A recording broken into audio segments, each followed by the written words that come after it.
Good evening and welcome to Athens City Council. It's Monday, March 3rd, 2025 at 7 p.m.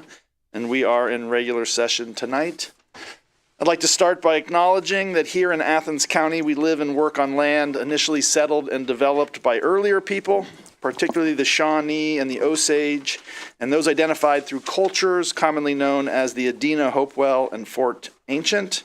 This acknowledgement reminds us of the importance of honoring history, people, and the planet as we work to improve our city's legacy. Our first order of business is to establish quorum. All council members are present and we have quorum. Our next item is disposition of the minutes of the regular session held February 18th, 2025. May I have a motion for approval of these minutes? So moved. Second. Thank you. Any discussion? We have a motion and second. All those in favor signify by saying aye. Aye. Opposed, nay. The minutes have been approved. I would like to next announce or request a motion to amend our agenda for this evening. We would like to move, given the overwhelming audience that we have this evening, and we're very pleased to have everyone here with us. We would like to move number 8 on our agenda, one reading resolutions, up to the top of our agenda right before we do third readings, in order to allow those that are here for those resolutions to perhaps leave after they are completed. Although, of course, you can stay. We'll just have to make sure that we are not creating a fire hazard at our hallway. May I have a motion to amend the agenda? So moved. Second. We have a motion and a second to amend the agenda. Any comments or discussion of amending the agenda? All those in favor signify by saying aye. Aye. Opposed, nay. The motion has passed and the agenda has been amended. We now move on to communications. I will start with a number of communications. The first is to acknowledge receipt of a letter from Sunset Development.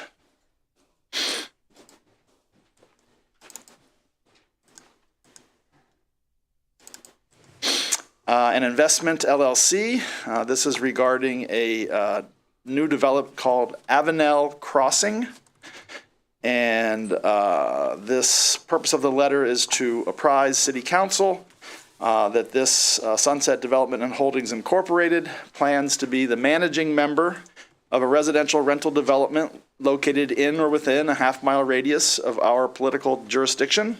And they will be submitting an application to utilize the multifamily funding programs of the Ohio Housing Finance Agency for the development of this property. This will be a joint venture between Sunset Development and Capstone Properties to develop 60 units of general occupancy housing in Athens Township. The project will feature a mix of 1, 2, and 3 bedroom apartments for households between 30% and 80% AMI. This proposed development will be financed with conventional bank debt and equity from the sale of housing credits, partially bridged by a housing development loan from the OHFA. As council knows, we have the right to submit comments to OHFA regarding this proposed project's impact on our community. And we must submit in writing any objection to this project and signed by a majority of the voting members of this body. And OHFA must receive that objection within 30 days of the mailing date of this notice. So council and the public is officially, this is just communications. Do we? Point of order? Member Swank? Before anyone could either object or comment, they would need more details in this. Is there a packet of materials that could be sent to council members for their individual review in terms of location, timeline, so on and so forth? That's an excellent question, Member Swank, and I don't have that packet of materials, but we can certainly inquire. Okay. Thank you. Member Clodfelter, anything to add there? Same question. Same question. Okay. We also received a, yes, Mayor? I can shed a little bit more light to it. The letter does indicate the address of the property in question. It is within the 1.5 mile boundary of the corporate limits for the city of Athens. The letter itself, I did have a conversation with Mr. James Huntley, who is the principal or the president of Sunset Development and Investments LLC. And I think that President Crowell is going to speak to another letter that was also received about another development. And so maybe I'll hold my comment till after President Crowell gets, but there is an address here if you're interested in where the property is. It is as I was told by Mr. Hunley, that this is a project where he would be working with Cornerstone if successful. So that needs to be clear right off the bat. Is that, again, this is just an application to indicate that they are looking to apply for LIHTC 9% for this particular project. But it is Capstone being the property owner on this potential development. So, and I'll withhold my further on question or comments to you, President Crowell. Thank you, Mayor. Okay, Member Spielness? Could you give us the address? I can. Oh, Yeah. Yes, Thank I you. can. The address is 6251 Avenel Drive. It's Avanelle Drive, Athens Township, Athens County, Athens, Ohio. To kind of give you a point of reference, it is across from, or in the vicinity of Hooper Road. So it is not in the city proper, but it is a ways, it's within the 1.5 mile boundary. But it is really not near transportation or transit at all at this point in time. So, or very limited. It would have to be a site in which people are driving. Okay, I'd also like to acknowledge receipt of a letter from Spire Development concerning a development named Blackburn Landing 2. Again, the purpose of the letter is to apprise City Council that Spire Development Incorporated plans to be the general partner and developer of a residential rental development located in or within 1/2 mile radius of our jurisdiction, and they will be submitting an application to utilize the multifamily funding programs of the Ohio Housing Finance Agency for the development of the property. Blackburn Landing 2 is a 79-unit new construction, general occupancy housing community located in Athens County, Ohio, Athens, in a census tract designated as an area of very high opportunity by the Tier 1 USR Opportunity Index. The 100% affordable project will consist of one 3-story garden walk-up apartment building containing a mix of efficiency 1- and 3-bedroom units, ranging from 30% AMI to 80% AMI. And I will make sure that council has these letters so you have all the information that we were sent. This project is located on a 2.34 acre parcel at 6935 South Blackburn Road. 6935 South Blackburn Road. This project will utilize sources from the Ohio Finance Agency's Housing Credit Program and Housing Development Loan Program. And again, we have the right to submit comments within 30 days of this notice. Any comments or questions on these letters from City Council? Mayor, would you like to comment? Just that these are two competing LIHTC projects. They have both scored extremely well. And it may come down to the number of units that each one is proposing, in which OFA will use that as a way to make their final determination as to which one would be funded. Definitely just one of the two? That's correct.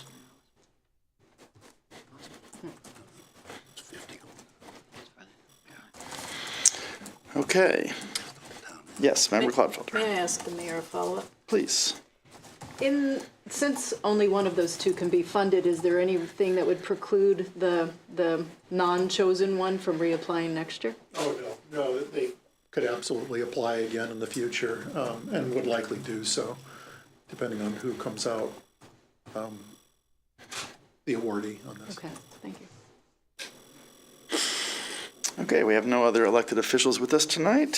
So the last communications that I have are just to acknowledge receipt of letters of support for the Safe Haven resolution that is under discussion this evening from Bridget Sconey, Molly Jo Stanley, Reagan Klinger-Naviska, and Hannah Cope. Are there any other communications from members of City Council? Mayor, any additional communications? I would just like to share with council and with those who are here tonight that last week, I know council recognizes that I was in Manchester, England, attending the Strong Cities Network, which is an organization that Athens is a part of, and that I, along with Michael McCary and Lacey Rogers, our director for DEIA here in the city of Athens, have been deeply engaged with on being proactive in managing and preempting hate, extremism, and polarization, which is not an easy thing to do these days when it comes to both disinformation and misinformation that gets propagated throughout our community and across the United States and around the globe, quite honestly. In my trip, I've come back with a lot of tools, I think, that we will start to unpack for us as a municipality and how we manage things. But I think more importantly, it was an interesting time in which to engage with nations from around the globe. My counterparts from all of Europe, to include a delegation that was there representing Ukraine. There was approximately 10 members, several mayors, council members, and other officials from Ukraine that were there. And, you know, I certainly shared my thoughts as the mayor of the city of Athens, that regardless of the narrative that seems to be coming out at a high rate of speed from the nation's capital, from the White House, it is not the opinion of a lot of mayors from across the nation. And there were other mayors from across the United States who were also there, who shared the same sentiment, that we're there as allies and wanting to support each other on the global stage. And to my dismay, unfortunately, in a lot of the conversations that I had with, again, in particular, the Ukrainian delegation, was to arrive back at from England to Atlanta, Georgia, only to watch on the news what I find to be extremely disturbing and devastating information that I was catching on the news, and I was really angry. I'll be honest with you, with everyone here. I was quite angry. But I spent the better part of this morning reaching back out to our counterparts in Austro-Ukraine, and again, stating to them that from my vantage point, we are continuing to be there and being as helpful as we possibly can, being supportive as we possibly can, but also sending emails to the other Ukrainian delegation this morning, also telling the other mayors that I was engaging with that Athens isn't backing away from our level of support, albeit nowhere near as much as what the nation has done. I also want to share one more thing with this group, with council and with anyone who's watching today. When I was in Ukraine in February of 2024 for 8 days, every elected official that I met with, the mayor of Lviv, the council from Lviv, the mayor of Ostro, the 36-member council in Ostro, as well as the oblast government, which Rivne is the oblast that Ostro, the municipality, is in. Every elected official said to me how thankful they were for the U.S. funding that was coming to them to support their nation's cause in defending themselves against a completely unjust, unprovoked invasion of a sovereign nation. And so I feel strong on that point that we will continue to support, and we have an MOU partnership with Ostro as we look forward in time. So thank you, Councilor, for letting me voice to you, again, my level of frustration, but also my level of continued support when it comes to what I think is the right thing to do for a sovereign nation halfway around the globe from where we're sitting right now. Thank you, President Crowell. Thank you, Mayor. Quick, Member Cloudfelter? Mayor Patterson, would it be appropriate for you to share some of those addresses, email addresses of the Ukrainian elected officials so that we could contact them as well? Absolutely. Thank you. Give you a couple days, because Sure. Get caught up first. Law Director Eliason, I didn't mean to skip you. Any report or communication? Okay, thank you. So now, due to our amended agenda, we are moving to one reading resolutions. Resolution 1-25 is a resolution calling for the City of Athens to be declared a safe haven for individuals seeking gender-affirming health care and requesting the administration adopt policies to further the city's role as a gender-affirming healthcare safe haven. This resolution will be introduced by Councilmember Wood. There will be an opportunity for any members of the public who wish to speak to this resolution, and we'll allow that for you, and you will have 3 minutes at the podium. But first, this will be introduced by Councilmember Wood. Yeah, thank you. And thank you all for coming today. This is long, so bear with me as I try and power through. Resolution 125. A resolution calling for the City of Athens to be declared a safe haven for individuals seeking gender-affirming health care and requesting the administration adopt policies to further the city's role as a gender-affirming healthcare safe haven. Whereas the City of Athens strives to celebrate diversity and promote equitable policies that make Athens a welcoming and inclusive community for all, including people of all gender identities and expressions. And whereas the City of Athens recognizes its responsibility to protect the physical and psychological well-being of all individuals, including trans and non-binary people, and aiming to safeguard residents from harmful actions, including discriminatory practices and barriers to gender-affirming healthcare. And whereas the City of Athens includes in the 2040 comprehensive plans guiding principles that we will be inclusive of all, regardless of race, creed, color, sex, sexual orientation, gender identity or expression, national origin or ancestry, marital or familial status, religious belief, age, disability, or economic status. And whereas the City of Athens has already demonstrated its commitment to protecting the well-being of transgender and gender nonconforming individuals by adopting Ordinance 0-82-17, which prohibits harmful practices like conversion therapy and efforts to change gender identity with minors, and it affirms the city's dedication to safeguarding all its residents from such harmful practices. And whereas the City of Athens affirms its commitment to uphold professional healthcare standards, recognizing the overwhelming consensus from organizations such as the American Medical Association, the American Psychiatric Association, and others, that gender-affirming healthcare is safe and necessary for those who seek it. And whereas the City of Athens believes what is deemed medically necessary healthcare should be determined by trained, licensed healthcare professionals in accordance with their parents and patients and in such a way that allows patients to retain their bodily autonomy and all that entails. And whereas the Ohio General Assembly has recently adopted the SAFE Act, which restricts gender-affirming health care and mental health care for minors and threatens Ohio physicians who provide this care with legal action, which poses an unreasonable barrier to evidence-based health care. And whereas the City of Athens welcomes organizations including, but not limited to, Equitas Health, the Q Clinic, the Planned Parenthood of Ohio, which provide or wish to provide gender-affirming health care, and whereas the scope of gender-affirming healthcare does not just include trans and gender nonconforming persons, but also includes many cisgender individuals as part of the care for a wide range of medical and wellness concerns. Therefore, be it resolved by the Council of the City of Athens, Ohio, that Section 1, Athens City Council expresses its desire for the City of Athens to be considered a safe haven for individuals seeking gender-affirming healthcare, and the individuals providing that care. Athens City Council encourages the administration to adopt policies to support the City of Athens as a gender-affirming healthcare safe haven, such as the following: advocate in favor of decriminalizing gender-affirming care and against the criminal prosecution or imposition of administrative penalties on an individual or organization for providing, seeking, receiving, or assisting those seeking or receiving gender-affirming healthcare. Support and encourage access to all evidence-based health care that promotes an individual's physical well-being or mental health. Continue to provide services in a non-discriminatory manner. and promote policies that protect individuals from discrimination based on gender identity or expression, sexual orientation, sexual health decisions, and all other form of discrimination that are prohibited by local, state, and federal laws.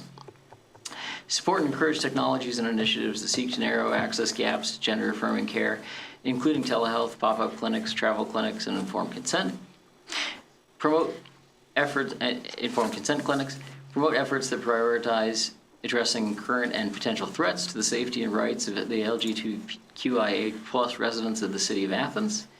Deprioritize assisting other authorities' efforts to impose criminal punishment, civil liability, administrative penalties, or professional sanctions on an individual or organization providing, seeking, or receiving, or assisting another individual who is seeking or receiving gender-affirming health care. Protect the privacy of health-related and personally identifiable information as required by law. Review city policies and ordinances so that they promote access to and protection of gender-affirming health care, and encourage businesses and other institutions within the city to adopt similar policies. Section 3, this resolution shall be full force and effect at the earliest moment permitted by law upon its passage and approval by the mayor. Thank you. Member, would you like to make a motion to adopt this resolution?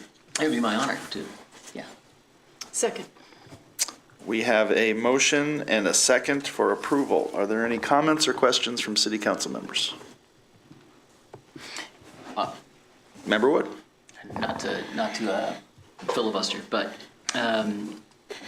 first I want to thank the groups that put this resolution together and did a ton of homework and legwork on this, working with other community folks, reaching out to professionals, and building a coalition of folks that you see before you today.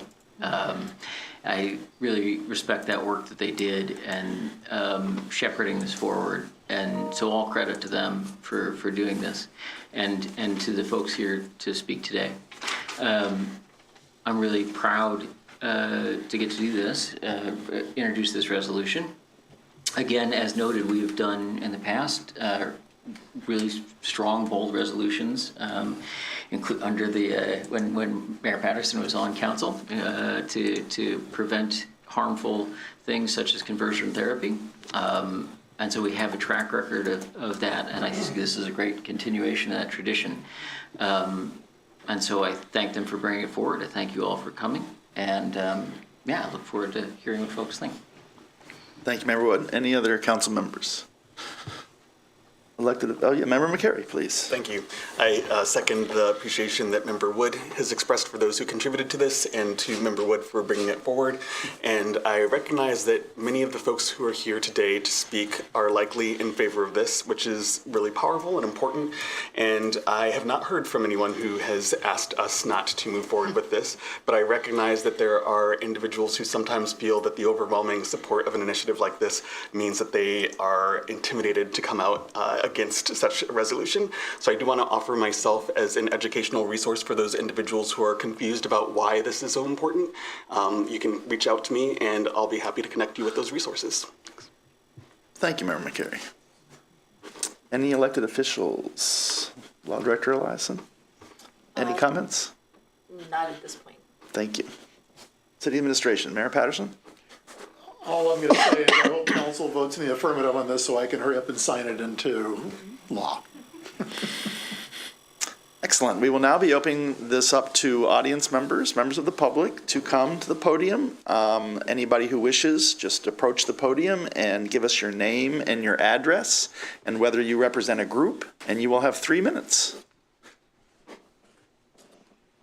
Hello, my name is Indigo Steiner, and I live at 2 West Stimson Avenue.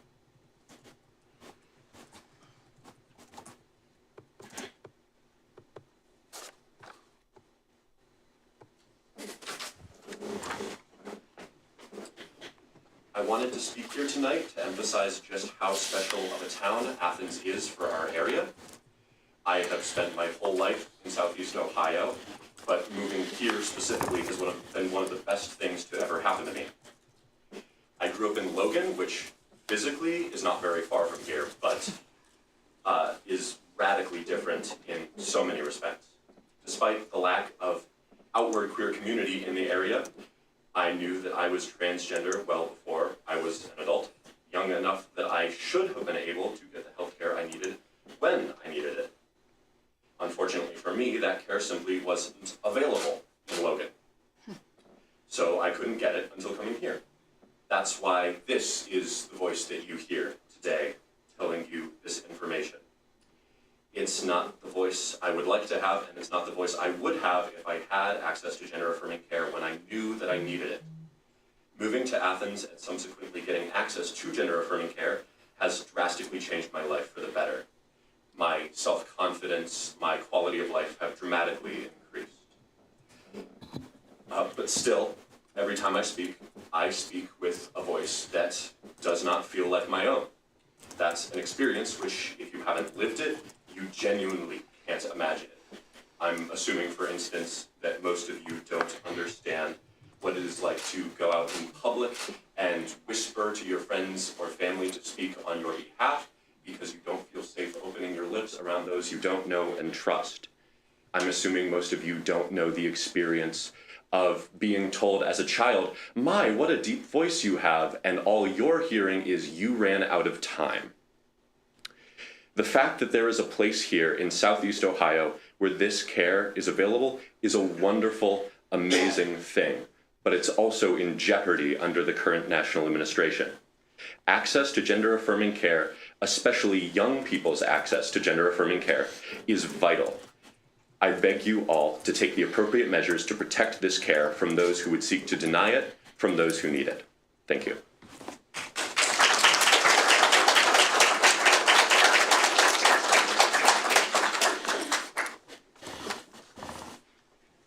Hello, Council. I want to take a moment to introduce myself. My name is Spencer Stein. I live at 16 Brown Avenue. I'm a second-year medical student at Ohio University Heritage College of Osteopathic Medicine, hence the white coat. I stand before you today in full support of the proposed resolution to make Athens, Ohio a safe haven for those who are transgender and gender nonconforming.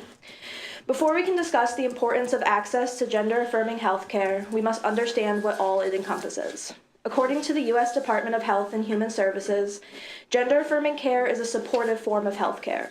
It consists of an array of services that may include medical, surgical, mental health, and other medical, non-medical services. These are patient-centered and they treat individuals holistically. They align their outward physical traits with their gender identity. This means that using a patient's preferred pronouns is gender-affirming care. Socially affirming a patient's identity is gender-affirming care. Mental health resources are gender-affirming care.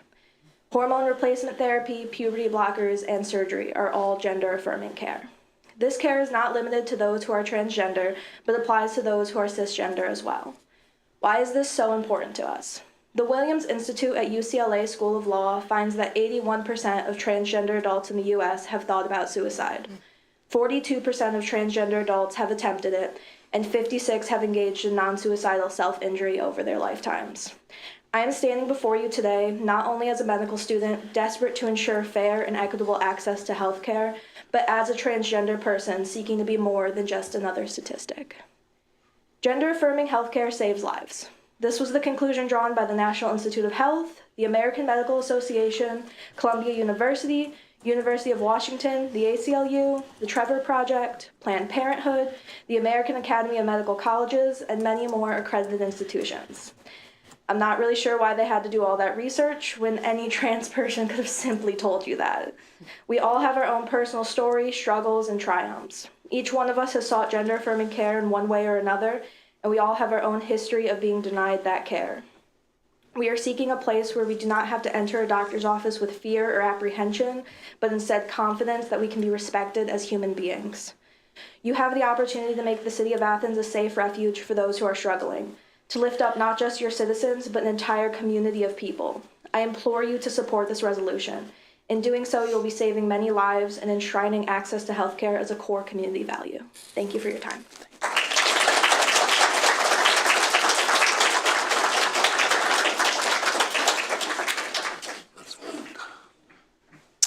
Would anyone else like to speak? Anyone back there in the hallway? Anybody want to come forward? Way back there in the hallway. Council aware that there Yeah, there's a lot. I can't see it, but they're all, if somebody's welcome to come up and speak. Somebody's coming from way in the back. Okay.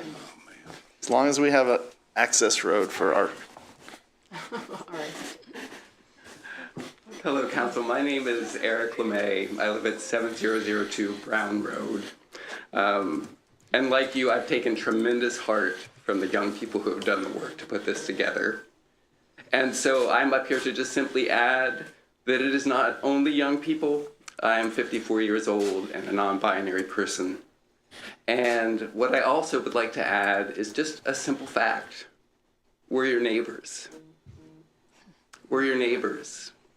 We live on the same streets as you. Our kids go to the same school as you. Our trans kids are in the same schools as your kids. We go to the library and the pool. You see us at the grocery. And we would like to have the care that everyone has. We would like to be able to go to doctors who support us and understand our needs. And we would like you to support that tonight by declaring that Athens is a safe place for us. We're your neighbors. Thank you.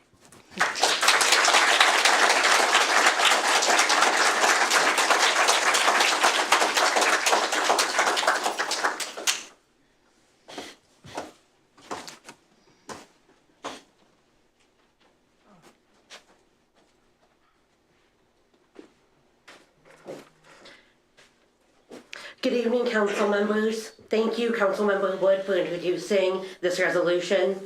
My name is Arlie Faber, and I'm the acting executive director of United Campus Ministry, a board member of the Southeast Ohio Rainbow Alliance, and a transgender resident of Athens Ward 4. I stand before you tonight in strong support of this resolution because while it may not change state or federal law, it does something just as important. It tells transgender people that Athens is a place where they are valued, protected, and affirmed. Community support such as this resolution saves lives. Studies show that transgender youth with supportive environments are 93% less likely to attempt suicide. Gender-affirming healthcare is widely recognized as safe and necessary by every major medical association. Yet across Ohio, access to this care is under attack. When cities like Athens step up to affirm and protect the right to this care, we provide hope. Transgender people already face enough barriers.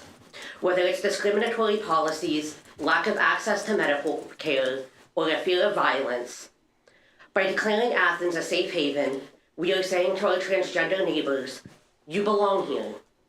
We will fight for you. We will not turn our backs on you. Transgender people are facing relentless attacks from the state and federal government. In Ohio, the passage of the so-called SAFE Act restricts life-saving health care for trans youth and threatens medical professionals for providing the care their patients need. Nationwide, we see similar efforts to roll back rights, from bans on healthcare to a nationwide sports ban, and even threats to our ability to exist in public spaces. These policies are not about safety or science, they are about erasing us.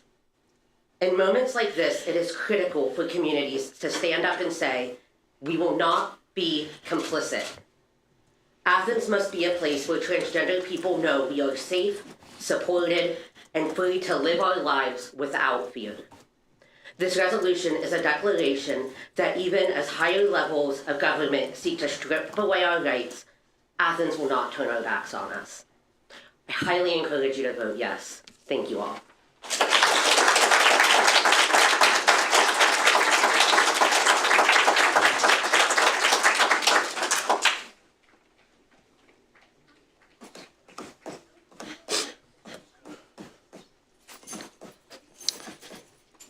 is there anyone coming from down the hallway down there? I can't see. Sure. A couple people debating, maybe. Here we go. Hi, my name is Cody Polinsky. I don't have anything prepared. I live at 28 North McKinley Avenue, and I just want to say that I am transgender, and I am 18 years old, so according to the new state legislator, I am no longer allowed to receive gender-affirming care. I cannot emphasize how distraught I was after receiving a phone call from Ohio State Medical Services saying that we have 3 days to figure out your gender affirming health care and we cannot provide care for you anymore.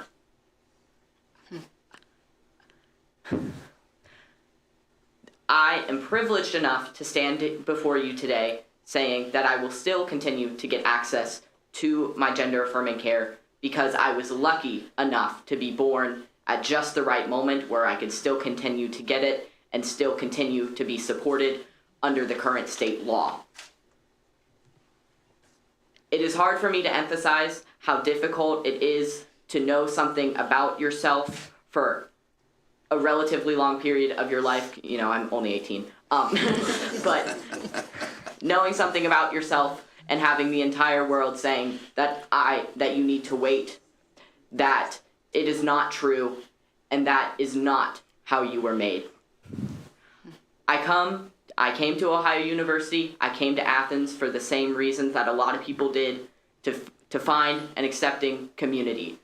And I want that accepting community to continue. I want my health care to continue, and I want all of the people who aren't lucky enough to be born at just the right time to have the same access to health care that I do. Thank you.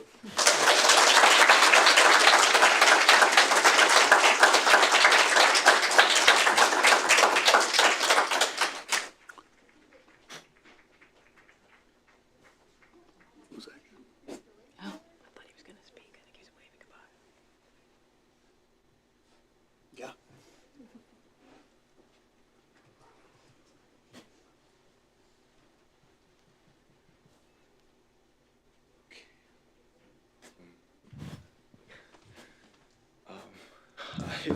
Welcome. So just tell us your name and your address and whether you represent a group, and then you're free to speak. Wait, what was the first one? Your name, Name? address. Okay. My name is Seth Langenkamp. I live in South Shafer Street. And I just want to come up here and, like, I wasn't fully prepared, but I feel like I just want to speak from the heart that trans people are people and that we all need to respect them and support them and just always do the right thing of just being by their side and taking care of them, loving them as like friends, family, neighbors, and you know, and just like have them have a chance to speak and to have a voice and like just help them find places where they can be themselves so they don't have to, you know, be oppressed or be in a closet or something like that. So I just want to say that I just want to say I just want to speak from the heart and just want to do the right thing. And I hope that y'all are doing the right thing as well and just helping people and like helping them, and that's all I want to say. Thank you.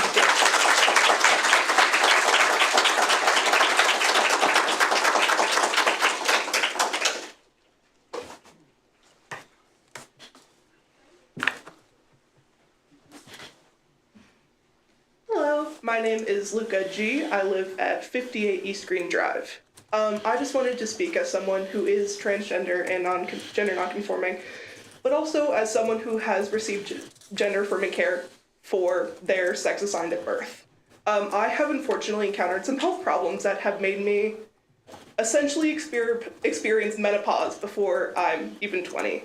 Without gender affirming care, I am worried that I'm going to end up infertile, I'm going to lose all my hair, and this care is so important for me to ensure that my health, even for the sex I'm assigned at birth, is safe and healthy. And without that, I am at risk of various health complications, osteoporosis, things like that.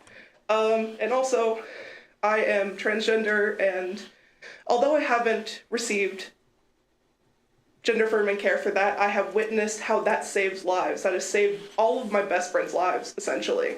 I've witnessed my closest friends attempt suicide because they're scared that they will not be able to live in the body that they want to be in. And so I hope that you hear us and you support us in our health journeys. And thank you.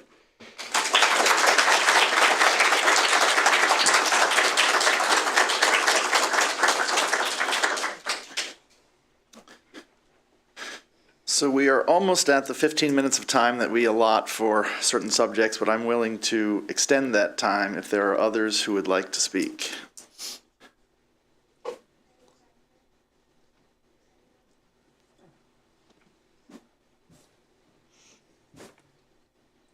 Hello. I hope you can hear me. My name is Esme. My pronouns are they, them. I live at 9 Franklin Avenue. So I just wanted to say that I'm very grateful for this resolution. I currently work at the Pride Center as an employee, and everyone there, I love everyone there who comes in there, and I've made a lot of friends who are there who tell me when they get their gender affirming care, and it's so important to me that this resolution passes because people need this. It's life-saving, and it's beautiful seeing people becoming who they know that they've always been. And sorry, this, I don't know, I'm getting emotional, that's all. But I'm just very happy that my friends are able to get this care, and I hope that you all will do the right thing and support our trans and gender nonconforming community, especially during horrible times of where we're constantly being under attacked. And I'm just so grateful for just being here to speak about that tonight. And thank you so much for listening to all of us and getting our voices out there, because our voices deserve to be heard. Thank you.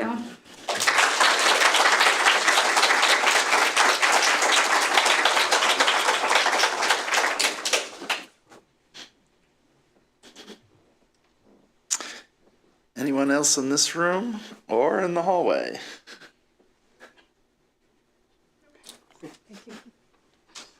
Okay. I'd just like to say I really appreciate all those who spoke tonight. We really value your voices, and I'm very glad to have you here in council chambers. We have a motion and a second for approval of Resolution 01-25. All those in favor signify by saying aye. Aye. Opposed, nay. The motion carries and the resolution is approved.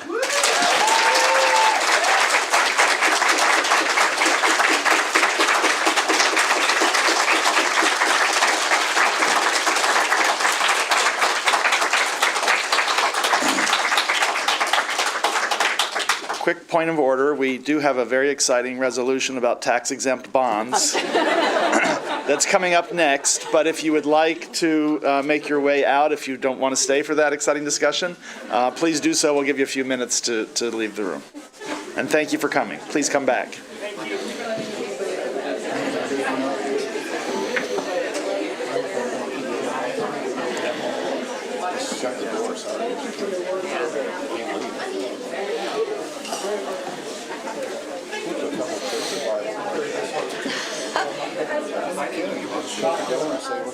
Esme works with you, right? Yeah, I thought I'd seen her in your office. Yeah. I never went to something like that. Interesting community you grew up in.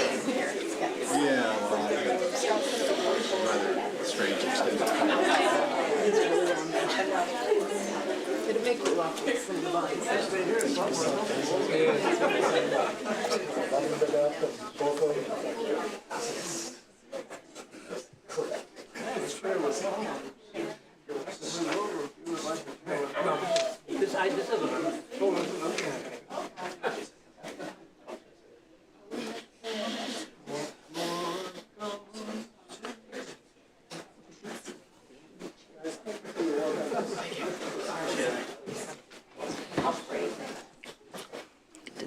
Did they contact you about this about the. Okay, we will move on to Resolution 02-25. This is a resolution of the City of Athens, Ohio, declaring support for the preservation of the federal tax exemption of municipal bonds, and this is introduced by Councilmember Reisner.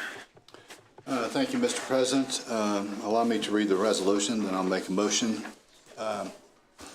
A resolution of the City of Athens, Ohio, declaring support for the preservation of the federal tax exemption of municipal bonds.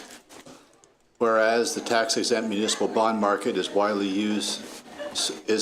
used source of capital for states, local governments, tribes, territories, and nonprofit borrowers that finance a tremendous share of the nation's public infrastructure, and whereas state and local governments finance about 3/4 of the public infrastructure in the United States and use tax-exempt bonds to do so, with the federal government providing only about 1/4 of the investment, and whereas federal tax exemption for municipal bonds dating back to the 1800s and incorporated into the modern tax code in 1913 has been crucial for state and local governments to affordably finance critical infrastructure projects, and whereas tax-exempt bonds offer borrowers a multiplier effect of 2.11, meaning that for every dollar, borrowers achieve $2.11 in borrowing cost savings,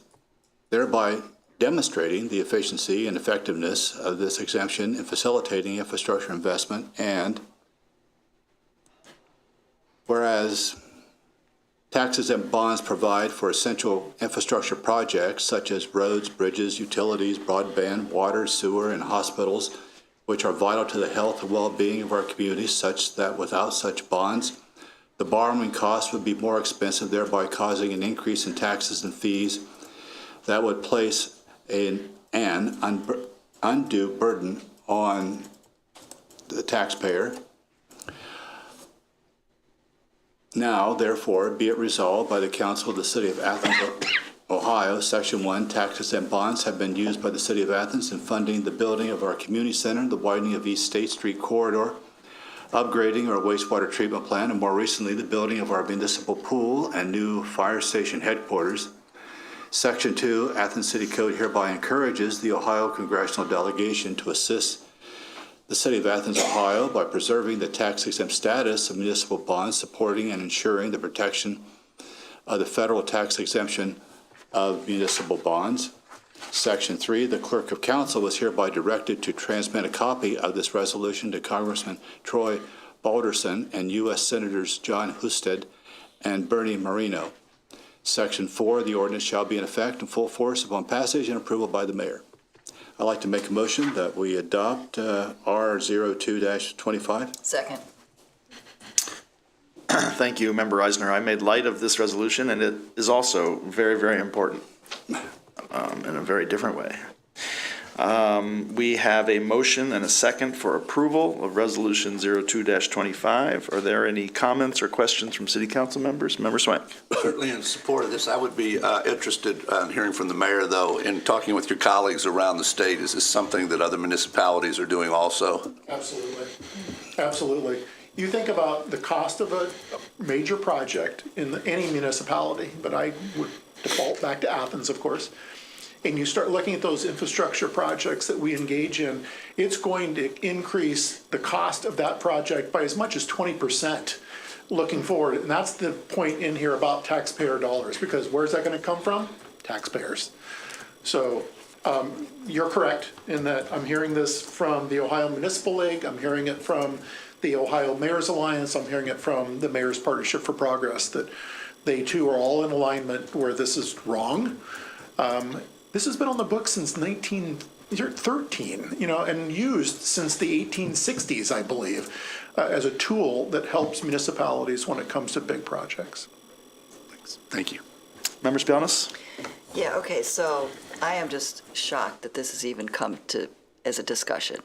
I mean, there's been an effort by certain parties that have used a devolution to push down the responsibility for infrastructure to the state and then municipalities, and this is a continuation of that. in my opinion, ridiculous effort. I'm wondering where this is coming from and who's supporting this. I'm really curious. Do you know?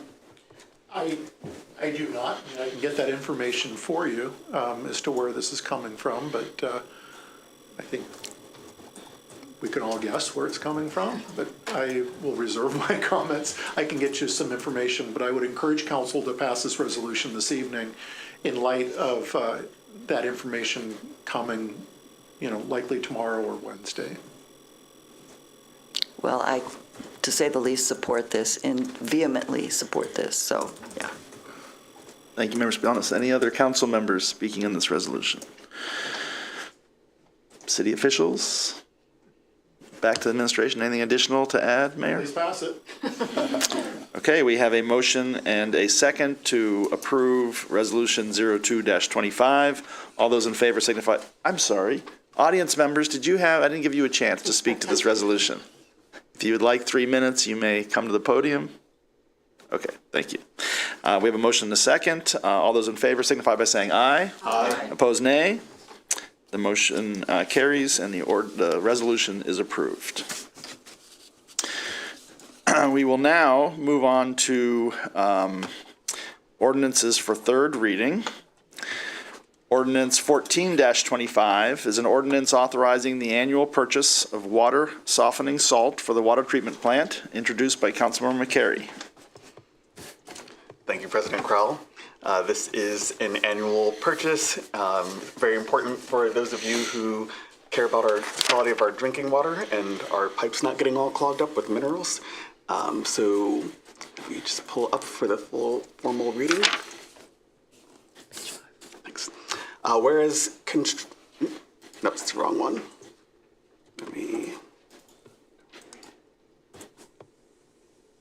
Looks like I need to pull that back over here. Sure. Thanks. Okay, thanks. Formally for the record, the Service Safety Director is hereby authorized to advertise and accept bids where necessary and to enter contract with the lowest and best bidder for the purchase of the city's annual water softening salt for the water treatment plant. Section 2 specifies that the Service Safety Director is hereby authorized to expend up to $190,244 from Water Plant Fund 740.637, Transaction Code 300 for said purchase. And finally, this ordinance shall be in effect and full force upon its passage and approval by the mayor. Thank you. I would like to move that we adopt this ordinance number 14-25. Second. Thank you. We have a motion and a second to adopt 14-25. Are there any comments or questions? Elected officials, city administration, audience members? All those in favor signify by saying aye. Aye. Opposed, nay. Motion carries and the ordinance is approved.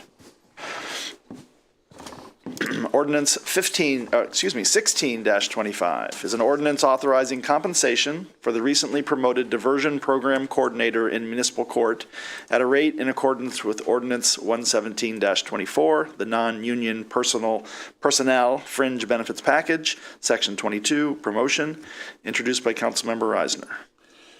Thank you, Mr. President. I'd like to make a motion that we adopt 16-25. This has been read twice. We've discussed it in committee. Just to refresh everyone's memory, I'll read Section 1 in accordance with the non-union personnel fringe benefits package, Ordinance 117-24, Section 22, A1, promotion, lateral transfer, and demotion of new hires and current employees. Athens City Council does hereby authorize compensation at a rate higher than 10% for the recently promoted diversion program coordinator in municipal court from $19.89 to $22, and that the new pay rate will be made retroactive to the first pay period in 2025. Thank you. Thank you. We have a motion and a second for approval. Are there any comments or questions? Elected officials, mayor, audience members? All those in favor signify by saying aye. Aye. Opposed, nay. Motion carries and the ordinance is approved. Ordinance 17-25 is an ordinance closing East Union Street between Court and University Terrace on Saturday, April 5th, 2025, from 7 a.m. to 6 p.m. for the International Street Fair, introduced by Councilmember Spianis. Yeah, now we're doing the fun stuff. So everybody likes the International Street Fair, so I'm hoping that you will vote to close the street for that. Okay, getting down to the details, whereas a request has been received from Ohio University International Student Union to close a portion of East Union Street in order for the International Street Fair to be held. The mayor, section 1, the mayor and service safety director are hereby authorized at their discretion to implement the following: close East Union Street between Court and University Terrace to vehicular traffic in the city of Athens from 7 a.m. to 6 p.m. on Saturday, April 5th. Remember that date, everybody, show up for the International Street Fair, except for necessary fire lanes at the intersections and any other essential streets deemed necessary for effective and safe management of this event. Ban public parking at East Union Street in the city of Athens between Court and University Terrace on that same date between 6 and 7 p.m. Employ as necessary uniformed members of the Athens City Police Department and other city employees to preserve peace and public order. And that's it. So I urge the council to pass this ordinance. Second. Okay, that's a motion and a second. Are there any comments or questions on the International Street Fair? Member Wood? On advice from the law director, I'm going to have to join Member Thomas in recusing myself from further discussion of these. I think it's a shame and not a interesting interpretation. And I think it's a shame that some people have decided to use this avenue to try and silence members, and not do the work. But here we are. So I shall be abstaining. Would you or Member Thomas like to explain why you're abstaining? I mean, as a local business owner, I believe is the rationale. Member Thomas? Pointed out with a call to the Ethics Commission of Ohio that because we own businesses in the vicinity of some of these road closures and they could have an impact on business, and we discussed that at some point, that we are not advised to participate in any discussion because it may look as if we are biased or unable to follow ethics rules. Thank you, appreciate that. Law Director, is it okay if they stay here? Would you like them to leave the room? Technically, they're supposed to completely remove themselves. Okay, we do have two ordinances here, so thank you for being ethical. Member Wood and Member Thomas, we'll see you in a minute. Three, actually. Okay, any additional comments, Mayor?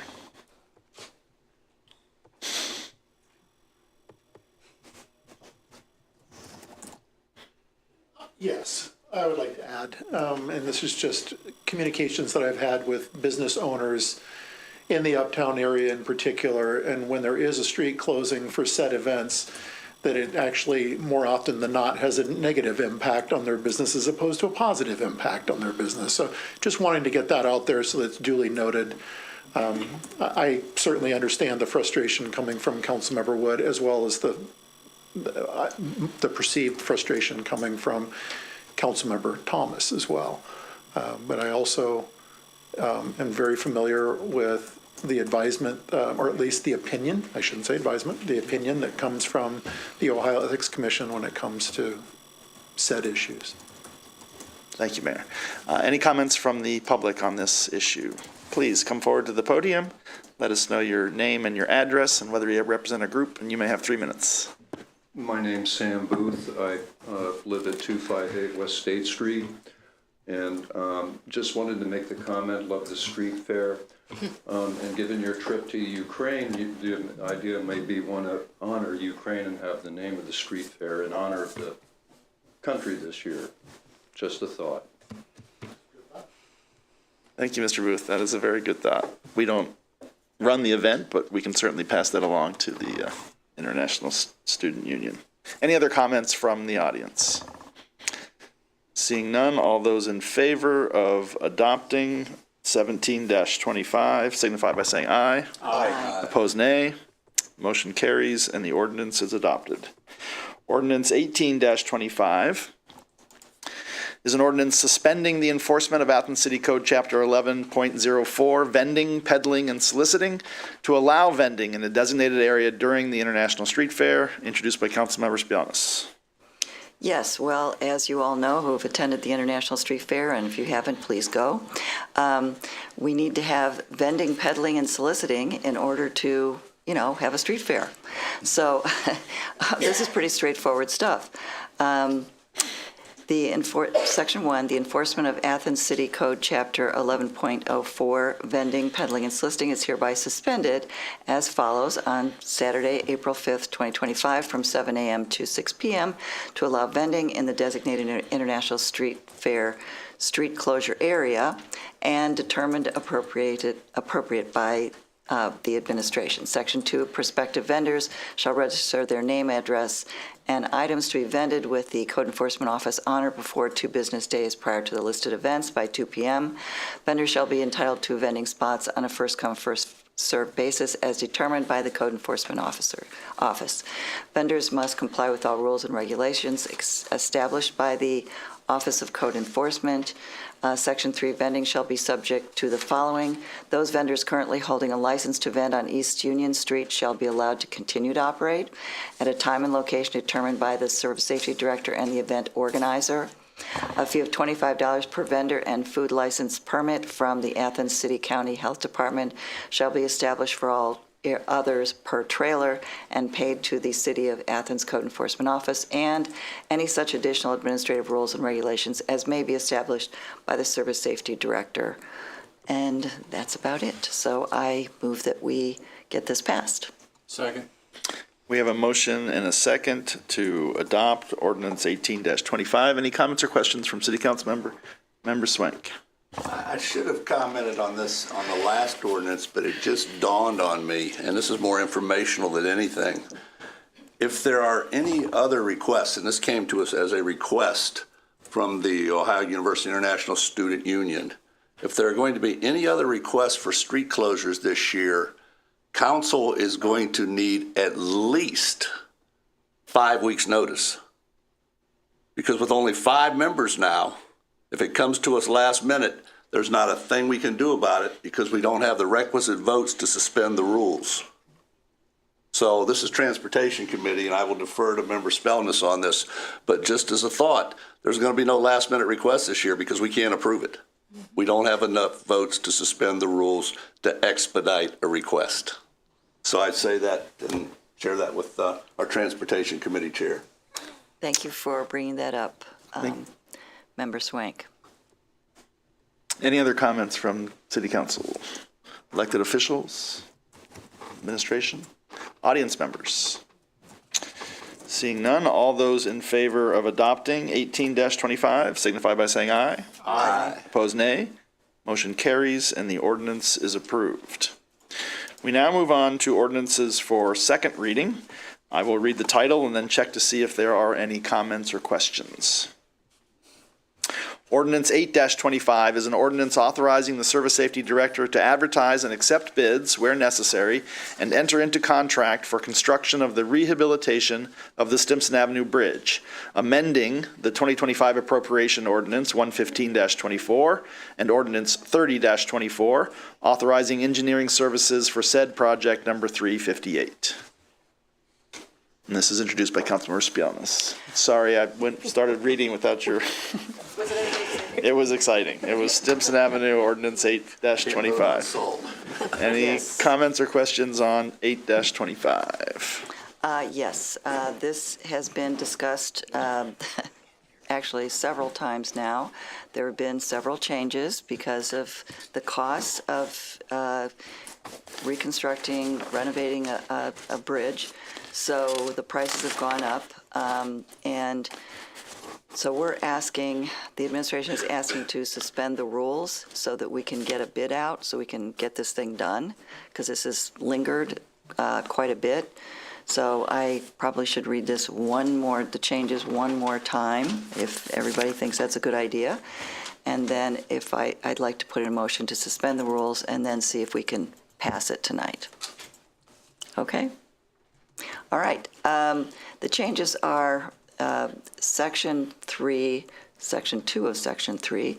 The Service Safety Director is further authorized to expend up to $6,254,500. Wait a minute, I said it wrong. $6,254,900 as follows: $4,470,590.19 to Small Cities ODOT Fund 589 TC 500, and one more change, $1,784,309.91. Wait a minute, 81 cents. I think there's a little typo there. Is that, am I reading that correctly? There is. Okay. Could we fix that? Okay, so is it 91 or 81?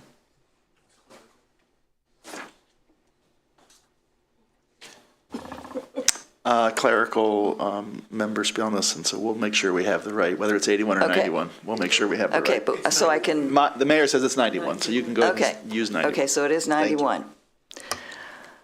All right, so those are the changes, and I'm asking to suspend the rules so we can get this thing done and have a safe bridge. There is a motion on the table to suspend the rules for May I ask a question? 8-25. The changes that you just read, were these changes already made, or are we making an amendment tonight? They've already been made. They've already been made. First reading, yeah. Yeah. So this is the This is second reading of where we're suspending the rules. Yeah, but it's in red, so you know what that means. So there's a motion on the table to suspend the rules for I did read it. It's okay. 8-25. Are there any comments, or is there a second of that? Second. There's a second. Are there any comments or questions on the suspension of the rules? Seeing none, all those in favor signify by saying aye. Aye. Opposed, nay. The motion carries and the rules are suspended. Councilmember Spielness. Okay, so then the next step is that we want to please pass this, these amendments so we can get this thing done. So I move that we make those changes and get this thing passed. Seconded. We have a motion and a second to adopt 08-25. Any comments or questions? Member Swank. The treasurer and auditor aren't here, so we may not get an answer, but I would be curious, what effect does this have on the remaining balance of the street rehabilitation fund and our ability to do projects for the next 9.5 months in 2025? Mayor? No, the balance within the street fund is actually very healthy. And so we're fine with future projects, which would include, to your point, the 682-56 roundabout, which is, under design right now, as well as the Columbus Road improvements that we're going to be seeing in 2026. So the fund is doing well, so we're not in any danger there with the added expense of this particular project. I might add that this is the last project on Stimson Avenue. Thank God. We hope. I have to be careful with what I say, but the last major improvement on the Stimson Avenue corridor, it will be signalized, so there will be traffic flow on the Stimson Avenue corridor in both directions, but there will be signalization on the bridge itself when we get to that point to have the project completed, much like you saw on the Richland Avenue Bridge when we did a complete deck replacement, but we did it one side at a time, and that'll be the same in this situation. Thank you, Mayor. Any other comments or questions on the source? Member Thomas. If we're trying to rush this along, do we need an emergency clause in it? Or can it wait to 30 days? Nobody mentioned that to me. Oops. Law Director? I don't know. The mayor would have to answer that.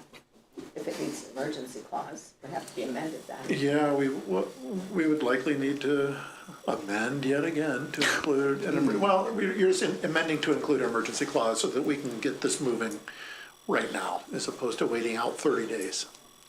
So What am I supposed to say now? think I have With to the, vote on with the emergency clause, we're going to, We have a motion and a second on the table right now to adopt, so we need the motion and the second to be rescinded, correct? There's no other way to do it. Right? I am happy to rescind my second. Okay. okay, so then we're we have a amending it to motion add an suspend emergency the clause. rules, and then we'll have to have a motion to amend. Right. I move to amend. Second. We have a motion and a second to amend the rules, to amend the ordinance to add an emergency clause, correct, Member Thomas? Any comments or questions on that amendment? The administration? Yes, Member Cloudfelter. If we amend it to add the emergency clause, it won't have to go back to first reading. It will. Yes, it will. But we can also then suspend the rules and then pass it. Okay. But thank you. Any other comments or questions? City administration, audience members on the amendment. All those in favor signify by saying aye. Aye. Opposed, nay. The amendment has been approved. Mr. President, I would move that this body suspend the rules on 0825. Second. We have a motion and a second to suspend the rules on 0825 for the aforementioned reasons that Member Stone's already said. Any comments or questions on the suspension of the rules? Mayor, audience members, all those in favor signify by saying aye. Aye. Opposed, nay. The rules have been suspended. Member Swank. And anybody who wants to now offer a motion to. Okay, so can We I? have to vote on that. Can I finally, We just voted on. Okay, yeah. can I finally? Yes. Have motion for all the amendments, aforementioned amendments, including the emergency clause? Seconded. Thank you. So there's a motion. Yeah, but Is there a second? do we need a suspend the, We already did. we did it, We okay. did that. Okay, fine. So we have a motion and a second to approve ordinance 8-25. Any comments or questions on this motion? City administration, audience members. All those in favor signify by saying aye. Aye. Opposed, nay. The motion carries and the ordinance is approved. Well done. Finally. Okay. Walking the bases. Ordinance 15-25 is an ordinance amending ordinance 121-24, authorizing 2025 staffing levels, introduced by the Finance and Personnel Committee. Ordinance 19-25 is an ordinance accepting the petition for annexation of approximately 34.874 acres owned by Frander Properties LLC, east of Cable Lane, introduced by Councilmember Swank. Member Swank? Mr. President, 19, 20, and 21 are all related, and since we have the individuals who have gone through the process of requesting this annexation and about to have us granted, I think it would only be appropriate to extend them the opportunity if they had anything to share with us this evening that we need to know as we move this through the process. You don't have to, but the opportunity is yours. I don't think we have too much to share, but we're just planning to build our home on the property. Have to go to the podium. What am I doing? I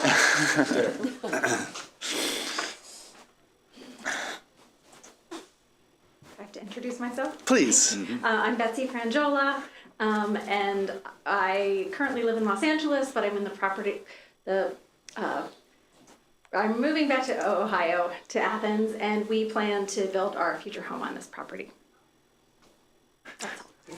I'll just say, Ms. Frangiola, that I've read about your sustainable textile business, and I'm very excited to have you back. Thank you very much. You're welcome. Thank you. Okay, this is second reading, so we won't be doing any voting. Are there any comments or questions on this ordinance? I don't see any. Ordinance 20-25 is an ordinance designating the zone for the Cable Lane annexation area, introduced by Councilmember Swank. Ordinance 21-25 is an ordinance authorizing the Service Safety Director to execute a perpetual right-of-way utility easement with Frander Properties LLC on property annexed into the city on Cable Lane, introduced by Councilmember Swank.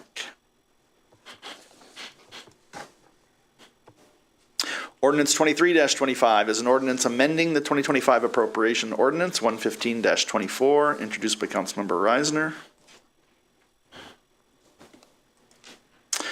Ordinance 24-25 is an ordinance authorizing the mayor to enter into a lease agreement for the Mansfield House and declaring an emergency, introduced by Councilmember Reisner.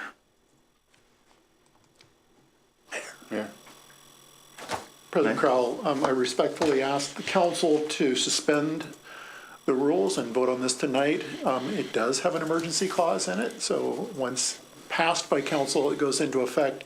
And the reason for suspending the rules this evening, as I'd mentioned during the committee meeting in which this was discussed, was that this would incur retroactive the lease agreement be retroactive going back to January 2nd of 2025 for this lease agreement with the Athens County Convention and Tourism Bureau.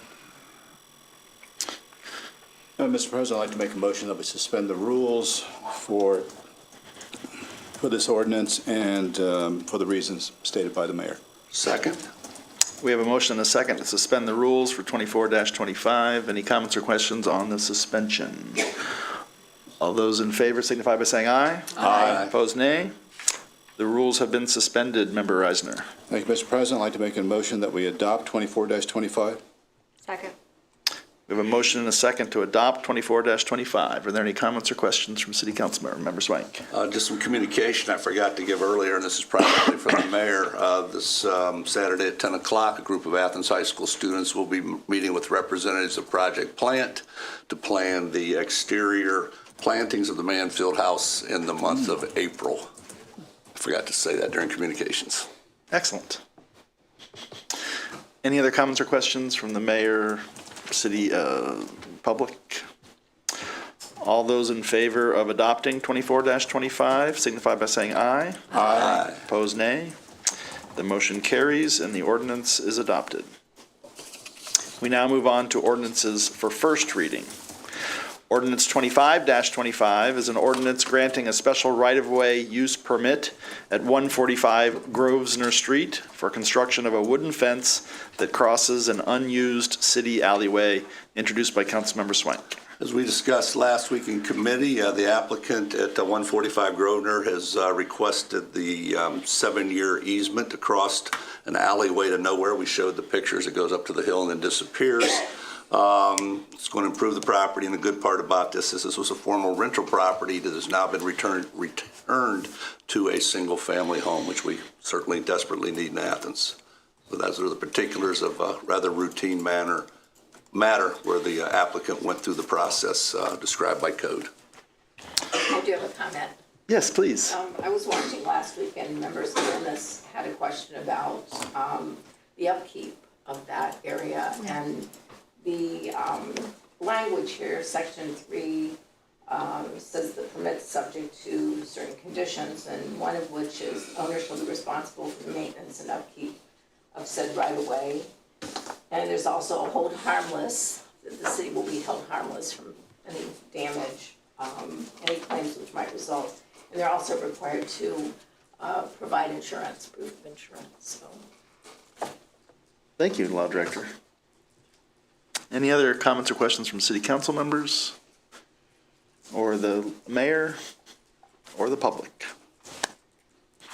Seeing none.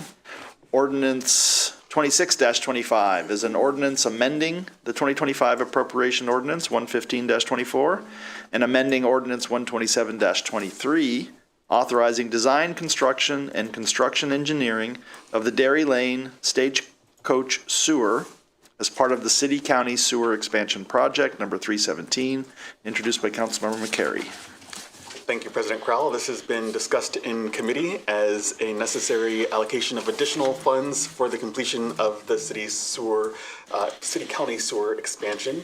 And section 1 begins that the 2025 appropriation ordinance 115-24 is hereby amended by appropriating from the unappropriated balance the sum of $200,000 to Street Fund 220 in order to close out the Dairy Lane Sewer Expansion Project 317 and increasing the total appropriations by said amount. Section 2 reads that Section 1 of Ordinance 127-23 is hereby amended to read as follows. Section 1, the 2023 appropriation ordinance 155-22 is hereby amended by appropriating from the unappropriated balance the following sums.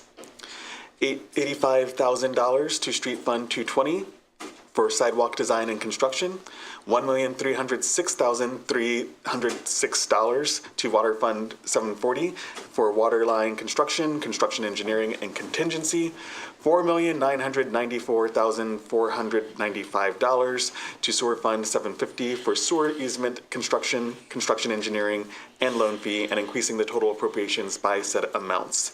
Section 3 indicates that the Service Safety Director is further authorized to expend up to $6,930,801 for said projects as follows. $285,000 from Street Fund 220 for sidewalk design and construction, $1,351,306 from Water Fund 740 for water line construction, construction engineering, and contingency, and $5,294,495 from Sewer Fund 750 for sewer easements, construction, construction engineering, and loan fee. This ordinance shall be in effect in full force upon its passage and approval by the mayor. And I'll remind folks that we have been working on Projects 317 and relatedly Projects 330 for quite some time, so we are hoping that this will indeed be the final additional funds needed to complete the project. I am curious, again, realizing that neither the auditor nor the treasurer are here this evening, that's a huge amount of money to come out of the sewer fund. Mr. Mayor, do you know if the sewer fund can handle that much coming out at one time? Yes, they can. Yes. Okay. Any other comments or questions from City Council, elected officials, audience members? 26-25 has been read for the first time. Ordinance 27-25 is an ordinance amending Ordinance 33-24, authorizing a city fiber network, project number 347, introduced by Councilmember McCary. Thank you, President Crowell. This has been discussed in our City and Safety Services Committee meeting and now will be read for the first time. Section 1 indicates in accordance with ordinances 05-22 and 02-24, Section 1 of Ordinance 33-24 is hereby amended to read as follows. Section 3, the Service Safety Director is hereby authorized to expend up to $1,060,000 as follows. $610,000 from ARPA Fund 286, $400,000 from Street Fund 220, $50,000 from General Fund Fire 101.208 for said project. This ordinance shall be in full force and effect upon its passage and approval by the mayor. This fiber extension project has been happening in phases, and one question that we had come up during our committee meeting was just whether the administration might be able to provide any clarification on how this might improve traffic light synchronicity. Was that correct, Member Spielness? Thanks. And I don't know if the mayor can comment on the additional fiber installation being able to improve the technology that our traffic lights use. Well, If the mayor has the answer, I spoke to the Service Safety Director about this, so I know the mayor has been very busy. At committee, I was actually acting mayor and did confirm Member Swank's question about the conduit already being laid in Court Street, so we don't need to dig up Court Street again for this. I then had a conversation with the Service Safety Director to ask him council's questions.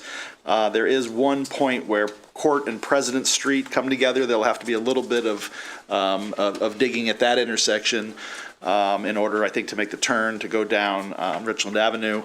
But the conduit is laid in Court Street. And then the question that Member Spielness has had about the synchronization is that the Service Safety Director indicated that the traffic lights on Richland Avenue are too far apart from South Green Drive or Schaefer all the way down. So it's not a synchronized opportunity because they're so far apart. It's not like East State Street where you know that you're going to hit 3 or 4 in a row.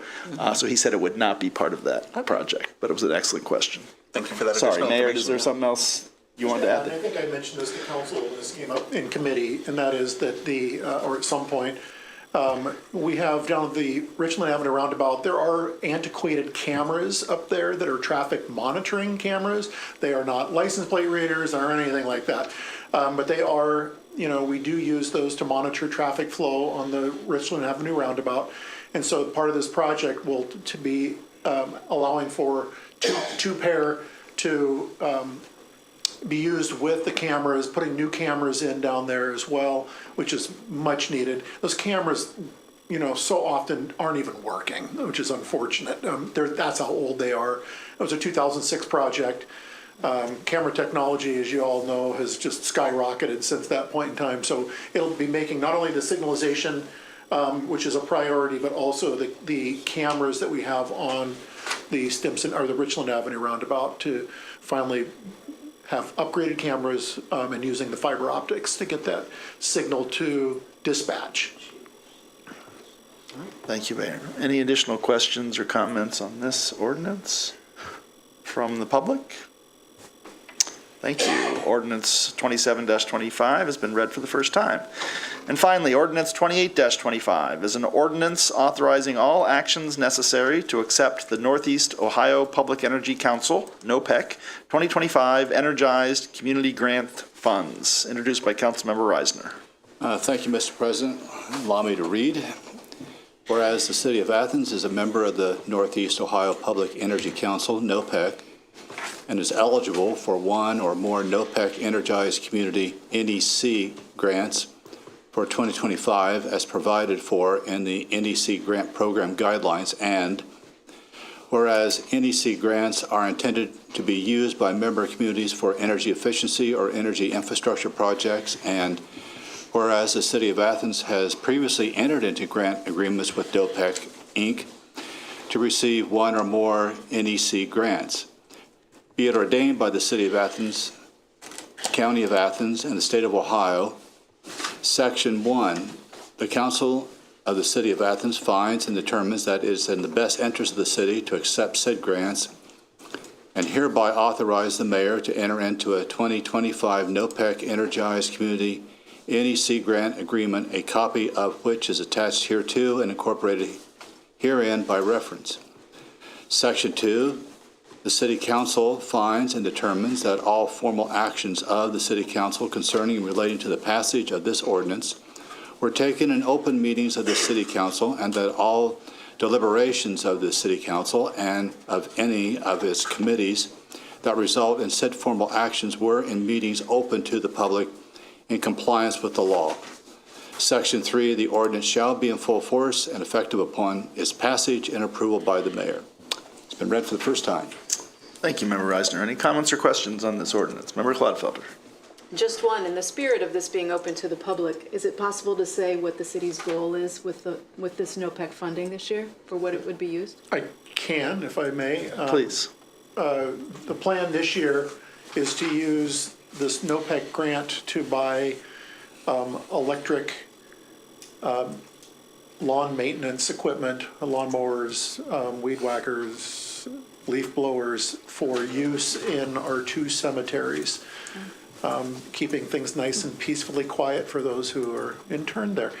But if I may, just for a moment, we've used this grant extensively since becoming a member of NOPEC through the gas aggregation program. We've used it for the freestanding street lighting over in the FINA neighborhood. We've used it for the solar lit bus shelters that we have on East State Street. We've used it for the voltage program last year, which was where we allowed people to receive a rebate if they demonstrated their disposing of their 2-stroke lawnmowers or weed whackers or leaf blowers, and then received a rebate of varying amounts depending on the piece of equipment that they were getting rid of and purchasing an electric replacement. And so this year, we want to continue to decarbonize our community by having the cemetery maintenance equipment go almost all electric. We haven't come across a reasonable electric Gravely lawnmower yet, but maybe someday in the future, but not to match the level of this grant. I would also encourage council to consider suspending the rules, not tonight, but consider suspending them on the second reading, since summer will probably be here in 4 days. With the warming already, I want to get ahead of our maintenance in the cemeteries when it comes to mowing and grooming of the cemeteries leading up to our first major holiday using that cemetery, or cemeteries plural, which will be Memorial Day coming up I know that's in May, but for us to be able to get this equipment and have our maintenance crews start using it and understanding how to use it, I think is important as well. So hopefully on the second reading, we can suspend so we can go ahead and purchase this equipment and get our groundskeepers trained up on it. Any other questions? Yes, Member Swank. Since we became members of NOPEC back in 2017, the city has received tens of thousands of dollars in this grant money. And those grants are dependent upon the number of participants in the aggregation here in Athens. If you're like me and just received your gas bill in the mail and dropped it with your mouth wide open, you might want to take a look at the NOPEC rates. Just to give you an idea, I checked today for their standard variable rates, 51.5 cents per CCF. And if you want to lock in for 12 months, it's 59.9 CCF. And if you go to the PUCO apples to apples, you won't find a better rate than the NOPEC rate. Point is, the more customers we have in the NOPEC aggregation, the more grants we have and the more equipment maybe we'll be able to buy that gravely, or maybe invent that gravely to mow those yards. But what we get is directly proportional to the number of customers, members we have here in the city of Athens. Thank you, Member Swank. Any other comments or questions from City Council? Members of the public, please. Hello, my name is Andrew Wolford. I live at 15 South Schaefer Street, and I was curious if the city had any plans to help disseminate that information to the general community to help increase adoption of NOPEC. Good question. Good That question. would be a good question for the mayor. Yeah. Yeah, it's a great question. Typically what utility aggregators do is they'll do what's called a refresh, where they send out a reminder notice, and your point's well taken, because while if an individual is renting in the city of Athens, and we all recognize first and foremost that we have a lot of rental units in the city of Athens, that often the landlord is the one who would renew and continue on as part of the NOPEC gas aggregation. But I think to your point, we can certainly request from NOPEC and even have it added to our utility bill that we send out, that reminding people to make sure they refresh under this program to receive this product. And to Councilmember Swank's point, as he said, it's almost like Costco for utility. The more people we have that are in the program, the more buying power we have, and also the more we receive for these grant programs. The range is, in terms of what we receive annually, is anywhere from, I believe, somewhere around $12,000 annually based on our population and the accounts, down to as low as about $8,000. So it fluxes too, but it fluxes because of those who are in the program. But we can certainly push forward a refresh and request NOPEC to also push forward a citywide refresh for people to get on the program.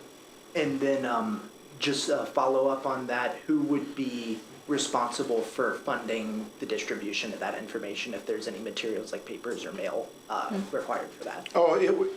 Typically the aggregation will do things like that. It's kind of within their budget to do a refresh if it's a mailer, or again, we can certainly push something out to remind people on the utility bill that comes from utility billing office.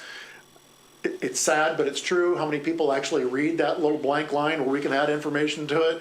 Not enough, but we can probably also get something out to remind people with the language that could come from NOPEC to remind people to if they aren't members, to become members, and if you are kind of on the verge of rolling off or whatever, to renew, make sure that you're still in the aggregation itself. But some of that, I also encourage anyone who is currently, under a lease with your landlord, to check in with your landlords too, because if the utility is being paid by the landlord or it's passing through the landlord, making sure that I would nudge them to say, hey, make sure, I would like to be part of this program. Are we part of NOPEC?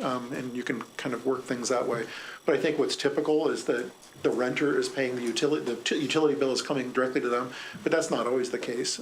There are some landlords that pay the utility, but then it's passed on to the renter as well. So. All right, thank you very much. Sure. Member Thomas? I guess this is more for the mayor. Is this something we could use the Nixle system for, to send out just a reminder, or I'm not really sure? No, unless this was a true disaster of some sort. No, we couldn't use Nixle, but we can certainly use the government channel and ask them to push that out on the website. Or maybe I can do a brief PSA, or Councilmember Swank, you could do a brief PSA since you were on the board. In full disclosure, that Councilmember Swank is the representative from the city of Athens, our municipality, on the NOPEC board, much like I am the representative on SOPEC, Sustainable Ohio Public Energy Council, for representing the city of Athens in that aggregation. We're under two different aggregations. One's the electric and one is the gas program, which I would contend really expands grant revenue that comes back to the city because of your customers. So we're actually seeing that from both of these programs. But we could, Councilmember Swank, if you're down for it, you and I could do a brief PSA and encourage people to continue to demand being part of it. Saturday Night Live, cold opening. We'll do it. Member Clodfelter? While we're on the subject of the gas and electric aggregation, one other thing that's really positive about those aggregations, in my opinion, is that being part of that means more of the money that we fork over for our gas and electric bills goes to support renewable energy.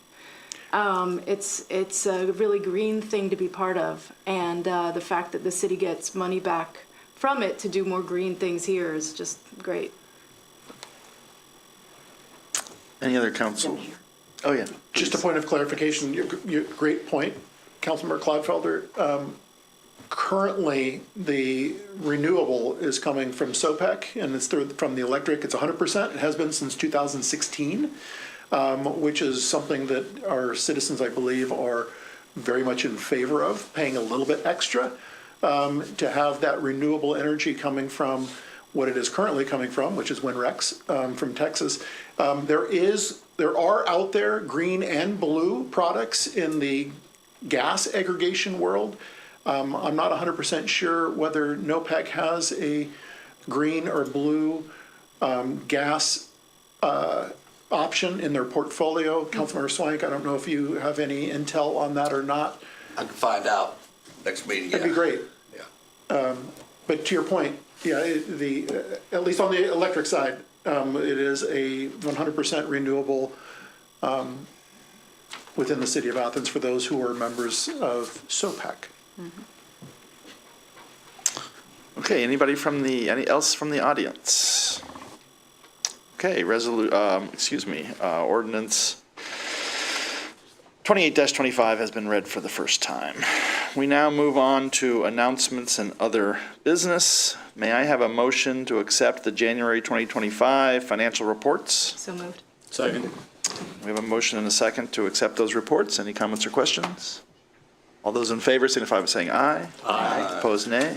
The reports are accepted. I'm sorry. Did you have something to say? I'm sorry. I was so worried about the resolutions, and you already passed them. Yes, so. we did. Okay. May I also have a motion to accept the January 2025 credit card transactions? So moved. Second. We have a motion and a second to accept the credit card transactions. Any comments or questions? All those in favor signify by saying aye. Aye. Opposed, nay. The credit card transactions are accepted. We now move on to an opportunity for citizens to speak on legislative items and city services that were not covered on tonight's agenda. If anyone would like to come forward to the podium, you may have 3 minutes after telling us your name and your address and whether you represent a group. I have something, but it's not for any of the agenda that's legislative. Okay. Sam, yeah, please. Again, my name is Sam Booth, and I live at 258 West State Street. I've been a citizen of Athens since, I think we moved here in 1966.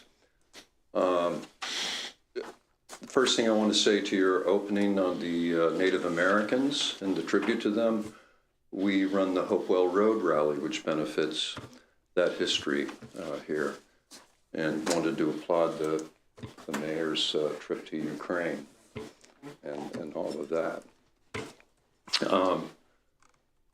I'm here to announce that this coming Labor Day, August 16th, or no, excuse me, 22nd through 24th, over the Labor Day weekend, the BMW Riders Association National Rally is coming to Athens.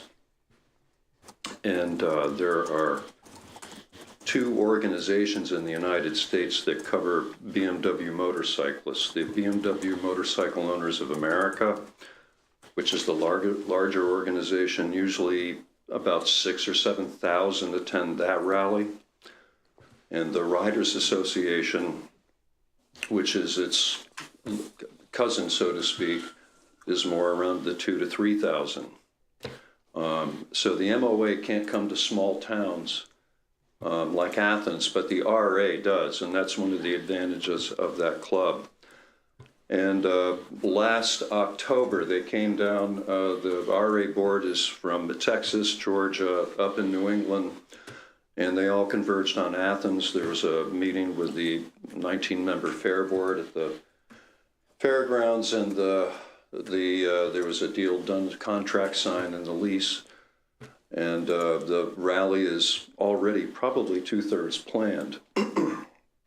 So what I'm doing up here is to alert the town of what's coming to Athens, and to ask all of you if you have any questions you have for me on this that I can answer. I would guesstimate somewhere between, usually it's around $7 to $11 million comes to a town with the MOA National Rally, and about half that much with an RA rally. So people will come, and we're pitching the museums, we're pitching all the cultural activities of the area, Ohio University. The name of the, I'm a history teacher, and so the name of the of this national rally is Modo Storia, which emphasizes the history going all the way back to the founding of the Northwest Ordinance here. It's also, I think the attendance is going to be very large. The Midwest, Ohio, Pennsylvania, West Virginia, Indiana, Illinois are all the heartland of motorcycle you may continue. attendance. And people already come to the Hocking Hills area and southeastern Ohio for the riding. Do I push a button? You're good, you're good. That's my fault. No problem. And the local club, the Southeastern Ohio Beamers, have been in existence here since the 1980s. Back when if you remember, the Brick Criterium was being held in the late 80s here, we were all the pace bikes for that, and we've done parades through town. And I guess one of the other questions was, do you want a parade through town during the National Rally while they're here?